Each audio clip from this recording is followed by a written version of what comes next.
you're married to someone who's not a Christian. You love them, you support them, you stand behind them. But what do you do when they're making really poor decisions? What happens when these poor decisions are affecting your life, your family, your children?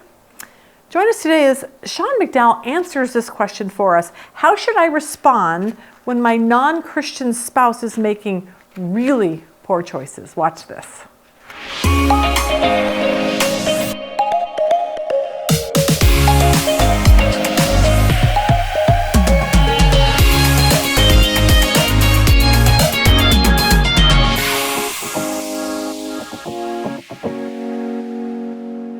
All right, I'm glad you're joining us today for our question and answer snippets from our Marriage Questions Conference.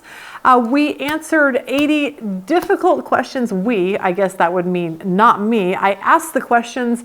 Dr. Sean McDowell, Alan Parr, and Mike Winger were with us for this 1 8-hour day. So the question that someone asked was this: how should I respond when my non-Christian husband, or maybe it's a non-Christian wife if you're a man, is making really poor choices? Like, the thing is that you love this person, you're married to them, you stand behind them, you support them, but what do you do when they're just making choices that are affecting your family? Maybe they're out spending too much money or drinking too much or gambling all your money away. Like, what do you do with that? So anyway, watch us today. Watch this snippet today from Sean McDowell as he answers this. Okay, the next one is because like, we're supposed to respect our husbands and as Christian women, but for this scenario, this girl, her husband's not a Christian, and so it's very difficult to respect him because he's making really poor choices. So I'm drinking too much. I'm gambling. I'm whatever you're doing, and you just, I'm like, I can't even respect you. I don't even like you. Like, you know what I'm saying? So how does a Christian woman respect? What does respect look like in a relationship or a marriage like that? So you definitely don't have to respect all of his choices. Okay. So please know that respecting doesn't equal I affirm all the choices that you're making. You can respect somebody and still disagree with and take issue with the choices that you're making. Respect is more of an attitude and an approach. So I think of the times that my wife has not been happy with things I've said or things I've done or things I've not done, and felt the need to, let's just say, confront me to deal with these issues. And by the way, what's interesting is I tend to have the personality that's like poker face, think about this, philosophize forever, and my wife like wears her emotions on her sleeve and doesn't hide stuff. And there's probably a strength and weaknesses to both sides. But what's interesting is the times she has come to me with an issue, it's amazing as I reflect back how respectful she's chosen to be. So she disagreed with something I said, whatever it was, an action I took, but chooses to try to approach me with respect, even though she has taken issues, rightly so, with a choice I made or words that I speak. Now, this shouldn't just be between Christians and non-Christians. This should be in any healthy marriage. So the respectful thing, the right thing, the loving thing might be to confront your husband, depending on what the issue is, of course, again, in the right way, at the right time. Now, he might say this is disrespectful, but the real question is, what's your heart? What's your approach?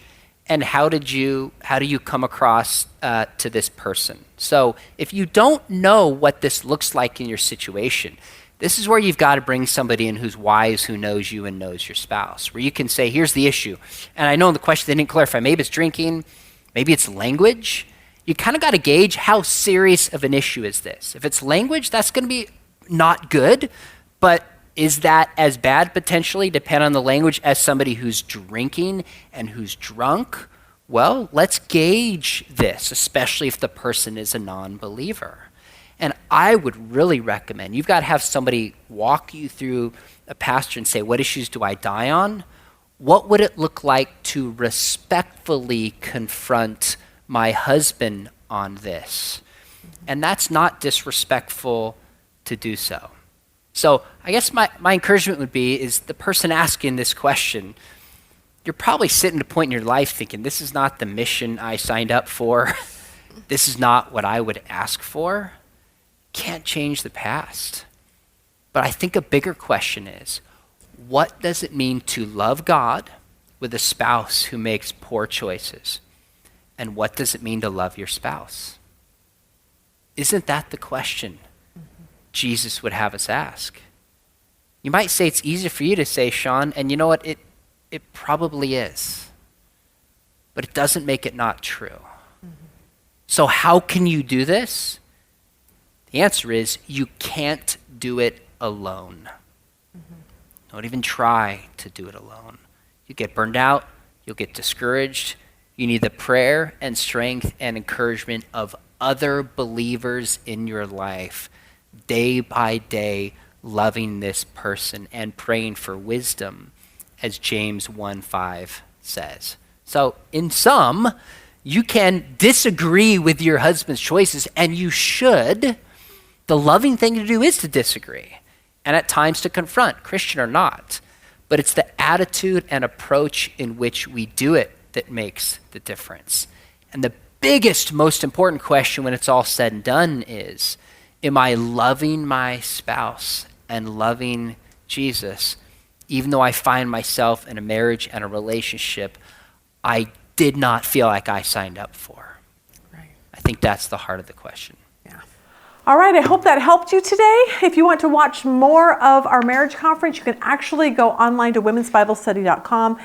It's on there. It's called the Marriage Questions Conference. If you want to watch more of Sean McDowell and all the 9 questions that he answered that particular day, I'll put a link below for you to watch that.